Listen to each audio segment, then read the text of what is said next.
दोस्तों, आप सभी ने यह अक्सर सुना ही होगा कि मनुष्य को उसके अच्छे बुरे कर्मों का फल भोगना ही पड़ता है। लेकिन आज की इस वीडियो में जानेंगे कि क्या माँ बाप के अच्छे और बुरे कर्मों का फल पुत्र को भोगना पड़ता है। तो नमस्ते दोस्तों, हमारे लार इंस्पायर्ड चैनल में एक बार फिर से आप सभी का दिल से स्वागत है। तो दोस्तों, जैसे औलाद अच्छा या बुरा कर्म करती है तो उसे उनके माता पिता को भोगना पड़ता है, ठीक उसी प्रकार माता पिता के अच्छे और बुरे कर्मों का फल उनकी औलाद को मिलता है और उन्हें भोगना पड़ता है। तो दोस्तों, आज की वीडियो बहुत ही महत्वपूर्ण और ज्ञानवर्धक होने वाली है, तो कृपया वीडियो में अंत तक जरूर बने रहे। तो चलिए कहानी को शुरू करते हैं। एक समय की बात है, एक महान तपस्वी अपने आश्रम में रहता था।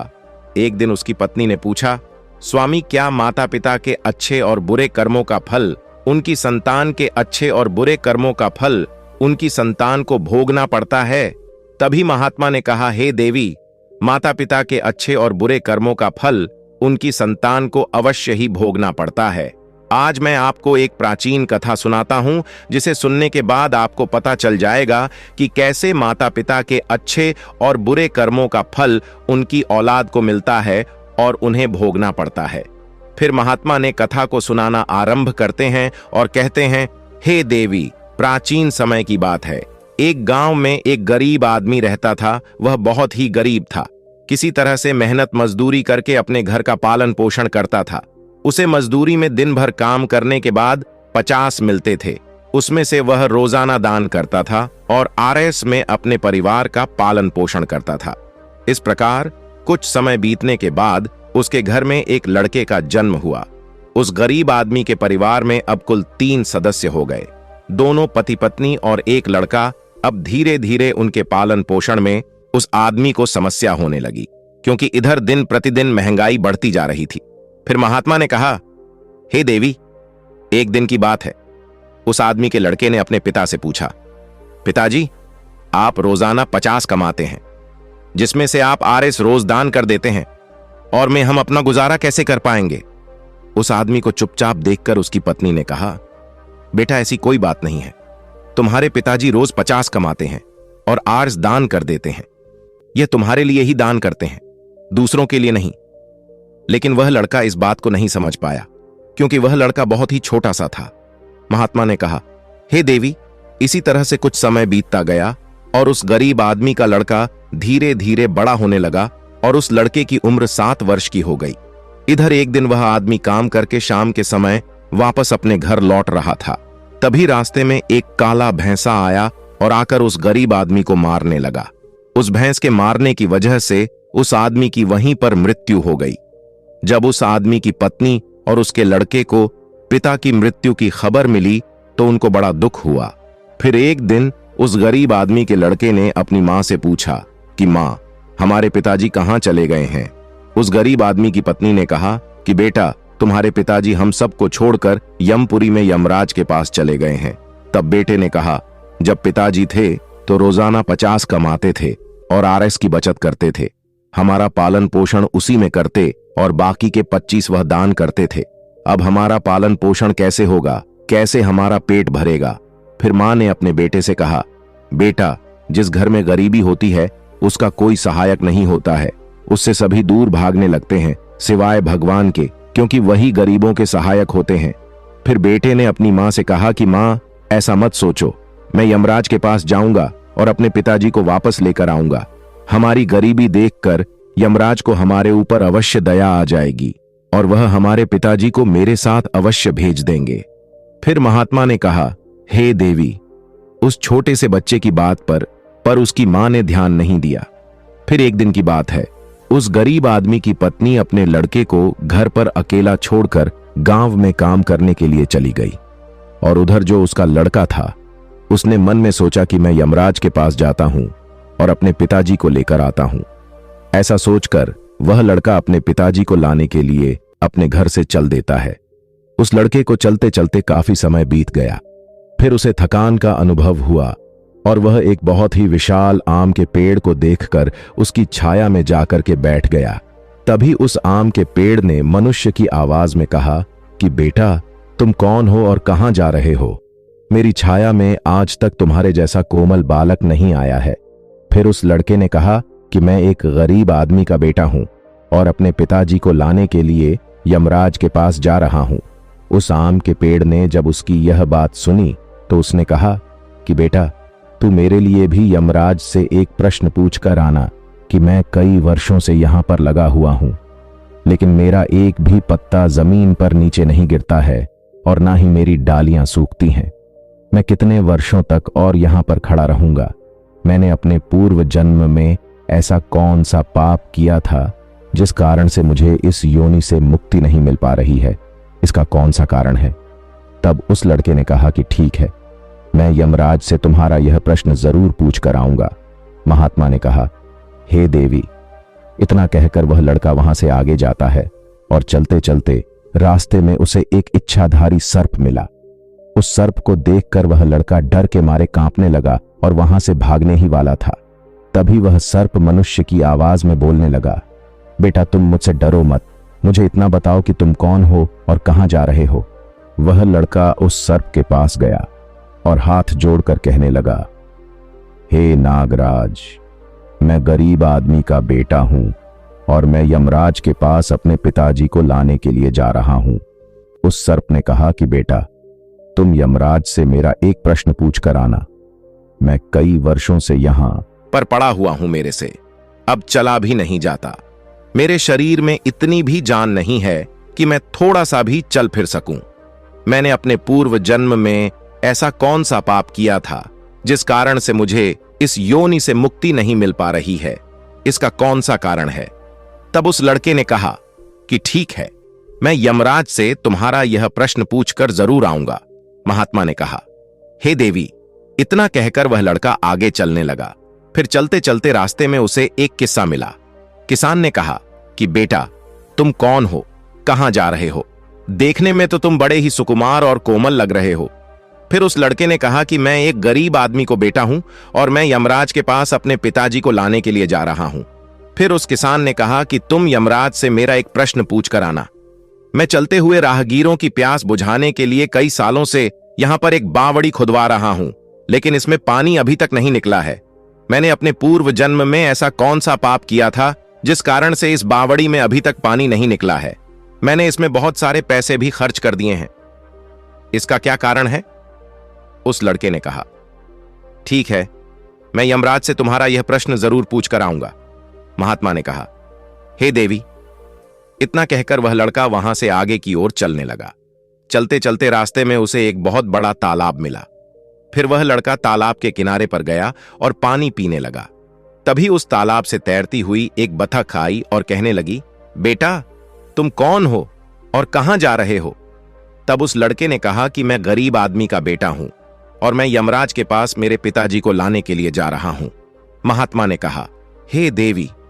उस लड़के की बात सुनकर उस बतख ने कहा कि बेटा, तुम यमराज से मेरा एक प्रश्न पूछ कर आना। कई वर्षों से मैं इस तालाब में भटक रही हूं।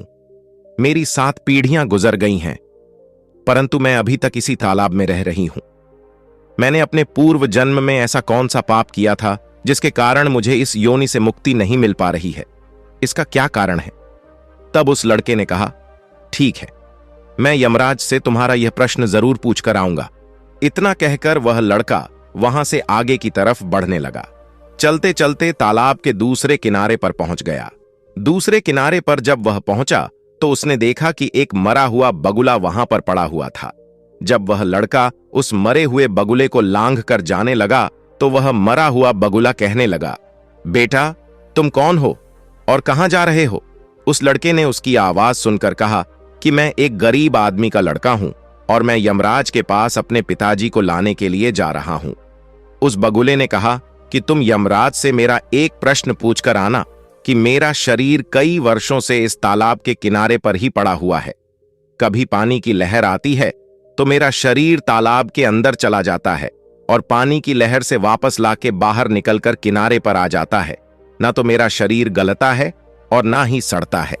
इतने सालों से जैसे का तैसा ही है। मैंने अपने पूर्व जन्म में ऐसा कौन सा पाप किया था जिसके कारण मुझे इस शरीर से मुक्ति नहीं मिल पा रही है, और इसका क्या कारण है?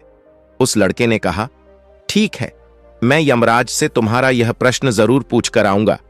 महात्मा ने कहा, हे देवी, इतना कहकर वह लड़का वहां से चलने लगा और वहां से चलते चलते यमपुरी में पहुंच गया और वहां पहुंचकर यमराज को प्रणाम किया और हाथ जोड़कर कहने लगा, हे यमराज, मेरे पिताजी कहां पर है? जब मेरे पिताजी घर पर थे तो वह रोजाना 50 रप कमाते थे, जिसमें से 25 रप तो दान कर देते थे और रुप में से हम लोगों का पालन पोषण करते थे। लेकिन अब मेरे पिताजी घर पर नहीं हैं, तो मैं और मेरी मां भूखे मर रहे हैं। आप उन्हें जल्दी से मेरे साथ हमारे घर पर भेज दीजिए। महात्मा ने कहा, हे देवी। फिर यमराज ने उस लड़के की बात सुनकर कहा, ठीक है, मैं तुम्हारे पिताजी को घर पर भेज दूंगा, पहले तुम यहां पर बैठो। यमराज ने उस लड़के को अपने पास में बिठाया और उसको भोजन कराया। भोजन कराने के बाद पूछा कि तुम्हें और क्या चाहिए। फिर उस लड़के को रास्ते में जो जो मिले थे उनके प्रश्न यमराज से पूछे। यमराज ने उन सभी के प्रश्नों का उत्तर दिया और कहा कि बेटा, तुम जाते समय उन सबको उनके उत्तर बताते जाओ। फिर यमराज ने कहा कि बेटा, तुम अपने घर पर जाओ, तुम्हारी मां तुम्हारा इंतजार कर रही है, तुम्हारे पिताजी तुम्हारे घर पर पहुंच जाएंगे। फिर वह लड़का यमराज को प्रणाम करके वहां से वापस अपने घर के लिए चलने लगा। चलते चलते रास्ते में सबसे पहले उसे वहीं मरा हुआ बगुला मिला, जो तालाब के किनारे पर पड़ा हुआ था। उस लड़के को देखकर वह मरा हुआ बगुला कहने लगा, बेटा, क्या तुमने यमराज से मेरा प्रश्न पूछा था? तब उस लड़के ने कहा, हां, मैंने यमराज से तुम्हारा प्रश्न पूछा था। यमराज ने कहा कि तुम पहले बहुत बड़े विद्वान थे, परंतु तुमने किसी को भी अपना ज्ञान नहीं बताया। अब मर गए हो, वह ज्ञान तुम्हारे अंदर ही अंदर खोल रहा है। जब तक तुम अपना ज्ञान किसी को नहीं बताओगे, तब तक तुम्हारी आत्मा को शांति नहीं मिलेगी। महात्मा ने कहा, हे देवी। फिर उस मरे हुए बगुले ने कहा कि बेटा, अब ऐसी हालत में मेरे पास ज्ञान लेने के लिए कौन आएगा? तुम मेरा ज्ञान ले लो। फिर उसने उस लड़के को जितना भी उसके पास ज्ञान था, वह सारा ज्ञान उस लड़के को दे दिया और ज्ञान देने के बाद तुरंत ही उसकी आत्मा को मोक्ष की प्राप्ति हो गई। फिर वह लड़का आगे चल पड़ा। चलते चलते उसे वहीं बतख मिली। बतख ने कहा कि बेटा, क्या तुमने यमराज से मेरा प्रश्न पूछा था? उस लड़के ने कहा कि हां, यमराज से मैंने तुम्हारा प्रश्न पूछा था। उन्होंने कहा कि तुम्हारे अंदर अमृत है, जब तक तुम इस अमृत को किसी को नहीं दोगी, तब तक तुम ऐसे ही व्याकुल रहोगी। बतख ने कहा कि बेटा, अब कौन मिलेगा, मुझे तुम ही मेरा अमृत ले लो। फिर बतख ने अपना अमृत उस लड़के को दे दिया और अमृत देते ही उस बतख की आत्मा को मोक्ष की प्राप्ति हो गई। इसी तरह से वह लड़का वहां से आगे बढ़ने लगा।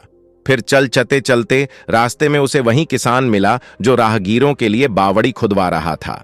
उस किसान ने जैसे ही उस लड़के को देखा तो बड़े प्रेम से हाथ जोड़ करके कहने लगा कि बेटा, क्या तुमने यमराज से मेरा प्रश्न पूछा था? उस लड़के ने कहा, हां, पूछा था। यमराज ने कहा कि आपके घर में एक जवान कन्या कुंवारी बैठी हुई है। जब तक आप उस लड़की का विवाह नहीं करोगे और कन्या दान नहीं करोगे, तब तक बावड़ी में पानी नहीं निकलेगा। पहले जो तुम्हारा कर्म है उसे पूरा करो। जो ईश्वर ने तुमको दायित्व सौंपा है उस पर ध्यान दो। पहले आप कन्यादान करो, उसके बाद इस बावड़ी को खुदवा। फिर उस किसान ने कहा कि मैं अपनी लड़की के लिए लड़का कहां ढूंढने के लिए जाऊंगा? तुम मुझे बहुत ही सीधे साधे स्वभाव के दिख रहे हो और सुंदर भी हो और देखने में बहुत ही अच्छे लग रहे हो, इसलिए बेटा तुम ही मेरी लड़की से विवाह कर लो। महात्मा ने कहा, हे देवी। फिर उस किसान ने अपनी लड़की का विवाह उस लड़के के साथ कर दिया। फिर किसान ने अपनी लड़की को बहुत सारा धन देकर विदा कर दिया। फिर वह लड़का आगे चला। चलते चलते रास्ते में उसको वहीं इच्छाधारी सर्प मिला। उस सर्प ने कहा कि बेटा, क्या तुमने यमराज से मेरा प्रश्न पूछा था? तब उस लड़के ने कहा कि हां, पूछा था। यमराज ने कहा कि तुम्हारे पास जो नागमणि है, तुम उस नागमणि को धरती पर नहीं उगलते हो और ना कभी किसी को दान दिया है। जब तक तुम इस नागमणि का दान नहीं करोगे, तब तक तुम्हारा शरीर ऐसे ही बना रहेगा। फिर उस सर्प ने कहा कि बेटा, मैं यह नागमणि अब किसको दूं? इस नागमणि को तुम ही ले लो। फिर उस सर्प ने अपनी नागमणि को उस लड़के को दे दिया। नागमणि को देते ही उस सर्प की आत्मा को मोक्ष की प्राप्ति हो गई। इस तरह से वह लड़का अपनी पत्नी को लेकर फिर आगे चलने लगा। फिर चलते चलते रास्ते में उसे ही आम का विशाल पेड़ मिला, जिसकी छाया में उसने विश्राम किया था। उसने पूछा कि बेटा, क्या तुमने यमराज से मेरा प्रश्न पूछा था? उसने कहा, हां, पूछा था। यमराज ने कहा कि पूर्व जन्म में तुम्हारा काम स्कूल में बच्चों को शिक्षा देना था। तुम्हारा पद एक गुरु का था, परंतु तुमने अपने पद का सही इस्तेमाल नहीं किया। तुम शिक्षा देने के बदले में छोटे छोटे बच्चों से अपना काम करवाते थे और उन्हें अच्छी तरह से शिक्षा नहीं देते थे। तुम पूर्व जन्म में बहुत बड़े विद्वान थे, परंतु तुमने उन बच्चों को शिक्षा नहीं दी। उन्हीं बच्चों के श्राप के कारण तुम हिलडुल नहीं सकते। तुम्हारे अंदर जो ज्ञान भरा हुआ है उसे किसी को दे दो, इसके बाद में तुम्हें मोक्ष की प्राप्ति होगी। महात्मा ने कहा, हे देवी, उस लड़के की बात सुनकर उस आम के पेड़ ने कहा कि मैं यह ज्ञान किसे दूंगा, तुम ही ले लो। फिर उस आम के पेड़ ने उस लड़के को अपना जितना भी उसके पास ज्ञान था सब दे दिया। जैसे ही उस आम के पेड़ ने उस लड़के को अपना ज्ञान दिया तो उसकी भी आत्मा को शांति मिल गई और वह उस पेड़ की योनि से मुक्त हो गया। वह लड़का अपनी पत्नी के साथ चलते चलते अपने घर पहुंच गया। जब वह लड़का अपने घर पर पहुंचा तो उस लड़के की मां उसको देखकर बड़ी खुश हुई और कहने लगी कि बेटा, तुम कहां पर चले गए थे और यह लड़की तुम्हारे साथ में कौन है? फिर उस लड़के ने जो भी उसके साथ घटनाएं घटी थीं वह सब कुछ अपनी मां को बता दिया। फिर महात्मा ने कहा, हे देवी, अब उस लड़के को ज्ञान हो चुका था कि उसके पिताजी वापस नहीं आ सकते हैं। अब उनकी मुक्ति हो चुकी है। उसके पिताजी ने जो दान धर्म किया था उसका फल उस लड़के को यमराज ने दे दिया। इस प्रकार से महात्मा ने अपनी पत्नी को बताया कि माता पिता के अच्छे और बुरे कर्मों का फल उनकी औलाद को कैसे प्राप्त होता है और पूर्व जन्म के कर्मों का फल व्यक्ति को कैसे मिलता है और उसके पिता द्वारा किए गए पाप और पुण्य कर्म भी उसके बच्चों को कैसे मिलते हैं। तो दोस्तों, आपने आज के इस वीडियो से क्या सीखा वह मुझे आप कमेंट बॉक्स में कमेंट करके बता सकते हैं। इसी के साथ में उम्मीद है कि आपको आज की वीडियो पसंद आई होगी। अगर पसंद आई हो तो इस वीडियो को एक लाइक करें और उस इंसान को शेयर करें जिससे यह कहानी सुनने की जरूरत है, और उसी के ठीक बाद हमारे चैनल बोधी इनसाइट्स को सब्सक्राइब करें। तो चलिए फिर मिलते हैं ऐसी एक और नई वीडियो में एक नए मैसेज के साथ। तब तक के लिए अपना और अपने माता पिता का और अपने घर परिवार वालों का ख्याल रखें। धन्यवाद और नमो बुद्धा।